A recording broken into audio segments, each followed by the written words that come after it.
여러분 안녕하세요. 오늘도 다시 뵙게 되어 반갑습니다. 오늘의 토픽에서는 순위 매기기는 잠시 접어둘 예정입니다. 인생을 살다 보면 걱정되는 것들이 한두 가지가 아니죠. 당장 내 앞에 놓인 문제들이나 지금 양치하기 귀찮다는 것도 문제지만 크게 보자면 핵전쟁과 기후변화 같은 것들도 있습니다.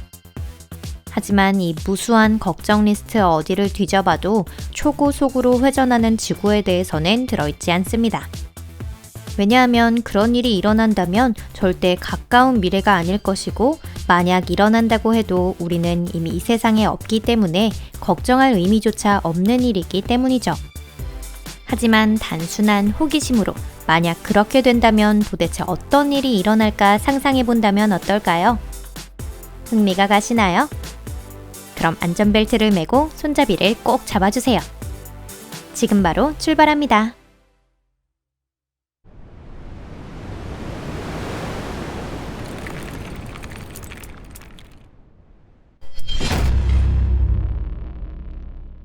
먼저 지금 지구는 어느 정도의 속도로 돌고 있는지 생각해보죠.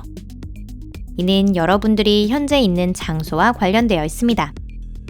왜냐하면 지구가 가장 빨리 도는 것은 적도 부근이기 때문인데요. 적도상의 지점에서 24시간이 진행되는 거리를 보자면 그보다 작은 위치에 존재하는 한국과 비교해 현저히 길어집니다. 이 거리차를 메우기 위해 적도상에서는 시속 1674km로 도는데 반해 한국에서는 시속 1361km 정도면 충분하죠. 만약 지구의 자전 속도가 지금보다 시속 1.5km 더 올라가게 된다면 적도 부근의 해수면 높이가 6에서 7cm 정도 상승합니다. 게다가 인공위성 중 몇 개가 궤도를 벗어나 통신위성, 방송위성, 군사위성, 정찰위성이 제대로 작동하지 않게 되죠. 위치나 속도를 조절할 수 있는 인공위성도 있겠지만 그것이 어려울 경우 교체해야 하기 때문에 비용도 많이 들겠죠. 다시 말해 사람들의 생활 수준이 떨어지거나 쾌적함을 해치는 결과가 될 수는 있지만 아직까지 큰 재앙으로 이어지지는 않습니다. 하지만 그 속도가 높아질수록 당연한 말이지만 결과는 파멸에 가까워집니다. 중량의 상실. 지구 자전에 의한 원심력은 회전하는 그네가 아이를 떨어뜨리려는 것처럼 항상 우리를 지구에서 떨어뜨리려고 합니다. 다만 중력이 나름대로 크기 때문에 우리가 땅에 붙어 있을 수 있는 것이죠. 하지만 만약 지구가 더 빨리 돌게 된다면 그 원심력의 운동량이 늘어납니다. 만약 현재 극권에서 여러분의 체중이 약 50kg이라고 한다면 적도 부근에서는 49.5kg이 됩니다. 적도 부근에서 늘어난 원심력만큼 중력이 더 작아지기 때문이죠. 그러니 지구의 자전이 빨라질수록 여러분들의 체중은 점점 더 가벼워질 것입니다. 만약 적도 부근의 자전 속도가 시속 3만 km에 도달한다면 우리 모두가 무중력 상태를 느낄 수 있을 정도로 원심력이 커집니다. 물론 어디까지나 우리가 살아있었을 때의 이야기이죠. 만성 시차 적응. 지구의 자전이 빨라질수록 우리의 하루는 더 짧아집니다. 속도가 시속 1km 늘어날 때마다 딱 24시간 사이클에 맞춰진 우리 체내 시계가 1분씩 어긋나게 됩니다. 만약 지금보다 시속 200km나 더 빨리 돌게 된다면 하루는 약 22시간이 되어버립니다. 몸에 익숙해지지도 못한 채 매일 2시간이나 체내 시계를 앞당겨야 하는 것입니다. 게다가 이러한 변화가 식물이나 동물에게도 좋은 영향을 끼칠 리가 없겠죠. 하지만 이건 어디까지나 지구의 자전 속도가 급격히 올라갔을 때의 이야기입니다. 수백만 년에 걸쳐 서서히 빨라진다면 우리는 제대로 적응할 수 있을 거예요. 강력한 허리케인. 자전 속도가 조금씩 빨라지면 거기에 대기도 말려 들어가기 때문에 우리는 서서히 날씨나 바람의 움직임의 이변을 눈치채게 될 것입니다. 지금까지와 마찬가지로 기온차는 바람이 생기게 하는 주 요인인데요. 하지만 이상기후는 점점 심해지고 있습니다. 허리케인의 이동 속도는 높아지고 세력도 늘어날 것입니다. 원인은 앞서 말씀드렸다시피 적도 부근에서는 지구가 빨리 돌기 때문이죠. 만약 이와 반대로 지구가 돌고 있지 않았다면 북극에서 부는 바람은 적도로 혹은 적도에서 북극으로 똑바로 불었을 겁니다. 하지만 실제로는 자전하고 있기 때문에 바람의 흐름이 약간 동쪽으로 기울어집니다. 이런 바람의 커브는 코리올리 힘에 의해서 발생하며 허리케인 소용돌이를 발생시킵니다. 지구의 자전 속도가 빨라지면 바람은 더 동쪽으로 기울 것이고 그에 따라 풍속도 늘어날 것입니다. 물로 뒤덮인 세계.